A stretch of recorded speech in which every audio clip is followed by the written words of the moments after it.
സംസ്ഥാനത്ത് വേനൽ മഴ തുടരാൻ സാധ്യത. കൊല്ലം, പത്തനംതിട്ട, ആലപ്പുഴ, കോട്ടയം, ഇടുക്കി ജില്ലകളിൽ ഇന്ന് യെല്ലോ മുന്നറിയിപ്പ് ഉണ്ട്. നാളെ ഇടുക്കി, പാലക്കാട്, വയനാട് ജില്ലകളിലാണ് മുന്നറിയിപ്പുള്ളത്. മേഘന മുരളി തിരുവനന്തപുരത്ത് നിന്ന് വിവരങ്ങൾ നൽകാൻ ചേരുന്നുണ്ട്. മേഘന, എങ്ങനെയാണ് മഴ മുന്നറിയിപ്പുകൾ? വേനൽക്കാലത്ത് ആശ്വാസമായി വേനൽ മഴ സജീവമാകുന്നു എന്ന് തന്നെയാണോ മനസ്സിലാക്കേണ്ടത്?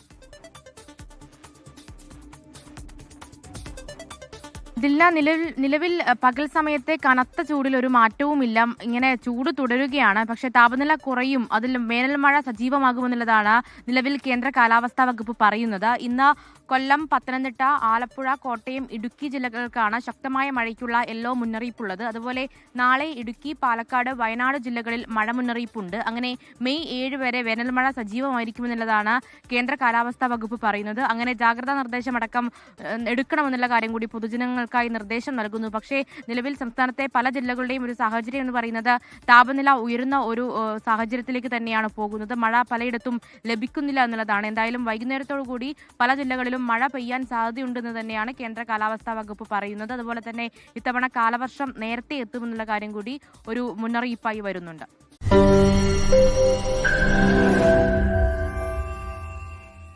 ലോകത്തെവിടെയായാലും ഏത് സമയത്തും 24 വാർത്തകളും ഓഗ്മെന്റഡ് റിയാലിറ്റി പാക്കേജുകളും എക്സ്പ്ലെയിനറുകളും വിശദമായി കാണാൻ ഞങ്ങളുടെ യൂട്യൂബ് ചാനൽ നിങ്ങൾക്ക് സബ്സ്ക്രൈബ് ചെയ്യാം.